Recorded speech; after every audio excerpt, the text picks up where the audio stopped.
Hello, my friends, and welcome to another episode today on rapid powder actuated rapid onset lead poisoning devices. What we are talking about, optics on guns, and how that works, and why it's a thing, and just everything going on with that. Today we got some coffee, and we've got our two most addictive substances in the world, and some tobacco. We've got a 19, it's a 50s. Let's do a little focus here. We'll sharpen this up. We can really look at this hand carved briar, 1950s, custom built with the original box. Found this in my grandmother's house when I was a kid, and I found it in this box. It had been completely unsmoked. It was a family member's, and I decided that I wasn't going to leave without it. So we got this thing packed up. We're ready to go. We'll have a little relaxation session after this video. But I just thought that you guys would think that this old cannon was pretty cool. Like I said, it's a hand carved 1950s umpall with a fishtail stem. It's a pretty nice smoker, and we like it a lot. Anyway, moving down the rabbit hole today, we have got 3 guns on the table. Well, on the bench, we have a Canick, 2 race guns and an everyday carry gun. Canick Ep.19. It's just a bunch of letters. Essentially, this is a race gun built ready to race with an Atibal CRD optic.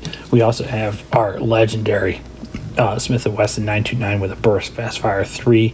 Probably one of my favorite regular optics. I kind of wish I bought one, put one on here, but hey, we picked this up from Atibal because we wanted to do a review on it. We may still go down that. We may still go there. I'm not really too sure yet. But let's just do a quick safety check, make sure all these are clear. Smith & Wesson 340 PD. Just an absolute beauty. 11.5 ounce gun chamber and 357 Magnum. Best carry gun in the world as far as I'm concerned. And the Canick TP9 SFX. I can't even get it out. And we are completely clear, empty magazine out, and the 929 is unloaded. Okay, so what we've got is we've got guns that have optics on them. Why would that be a thing? So this thing, we've got a reciprocating slide here. This slide comes all the way back, slams in the back, and then goes back forth. And this thing is supposed to hold at 0? How is that possible? So what we have here, let's talk about how regular sights work. Okay, so what we have, this is a gutter sight. This is a gutter sight handgun. So actually, I picked a green rag, which was definitely a mistake. So what we're going to look at here is we're going to look at how this sight, let's zoom right down in here. Let's figure this out. So what I want you to look at is a little dirty. This literally, I emptied this and it came out of my holster. It's now empty. So what we have here, we're zoomed in nice and tight on the rear sight. Let's get our pointing device. So we're focused in here on the rear sight. So what we've got is we call this a gutter sight for a reason, because it's really just a gutter in the back. It's just a cutout in the back of the gun, but we have a notch back here, and then down front we've got a bead, right? Down front we've got this bead. This is a high vis front sight, and that, when we want to figure out where this thing is going to hit, we want to plunge that nice green dot right down in the middle between those two, right down into that gutter. And when we pull our trigger, try not to disturb our sights, right? And then our hammer falls and the shot's fired and it gets placed onto the target. The idea of this is pretty simple. This works in a for a carry in a self-defense context, because we don't have anything that gets snagged on, right? If we're trying to have something that's really small, that's concealable, right? We don't want this to get snagged on anything.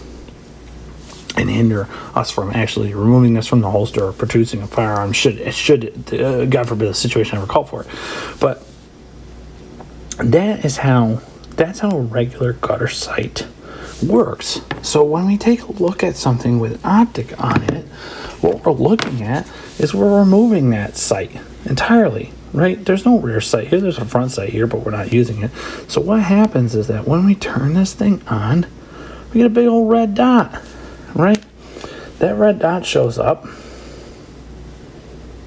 And if we focus right on it, it's actually quite small, right? That red dot shows up. So anywhere inside of this window, wherever we point this, that red dot is going to be where that bullet is going to land, right? So when we pull the trigger on this and that bullet flies out, within whatever we've sighted this for, we're going to talk about that more in a second, whatever we sighted this for is where that bullet is going to fall, right? So we can change the brightness of this. This has got some controls to interface to it. We can change the brightness of this and sort of, mess around with it a little bit more. And we can figure out where this is going to fall. And for a race, in the context of a gun that's built to race, this is a great idea.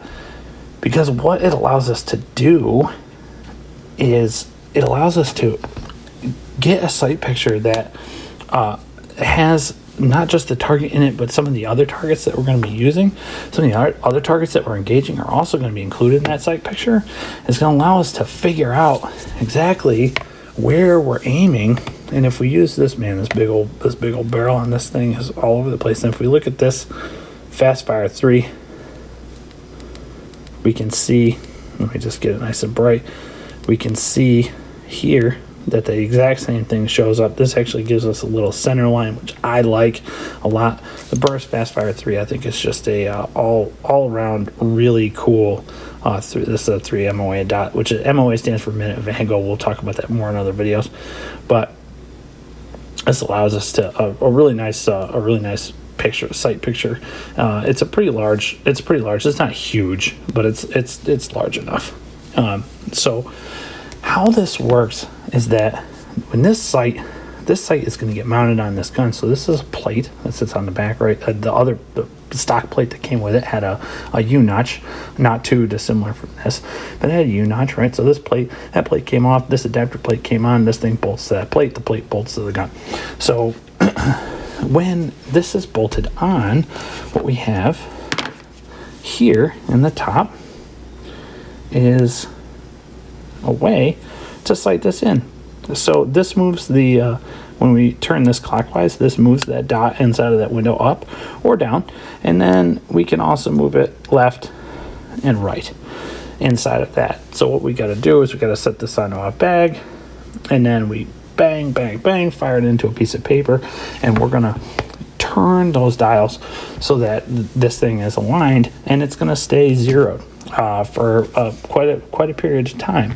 Now, the difference between this Atibal and this Burris is this is a top load. This is a top loading battery. We never have to take this off of the gun. This has to get removed in order to change the battery. These things are kind of negligible to me. The battery life, the 50,000 hours of battery life in between these two doesn't really matter between them. But essentially what I wanted to show you is just why some guns, it's a completely personal choice. Some guns are going to have optics, some of them don't. So for a pile of different reasons, there are optics that are tough enough that can just get carried and left on all the time. These two are not really, don't really fit into that market segment. Sorry, I'm shaking all over the place. But for most of the carry guns, what you're going to see is just for a lot of people out there, it's becoming more popular to carry an optic. But I would still say the vast majority of everybody is just carrying a fixed sight gun. What's cool is that you can zero these for whatever you're looking for or whatever they want to be. But from a competition standpoint, this gives you a pretty fast, pretty accurate target acquisition. Your target acquisition is going to be really quick with these couple. Again, we got a Canick TP9, a Smith & Wesson 929, and a Smith & Wesson 340 PD. Hope you guys really liked the video. If you liked the video, I'll catch you guys in the next one. Have a great day.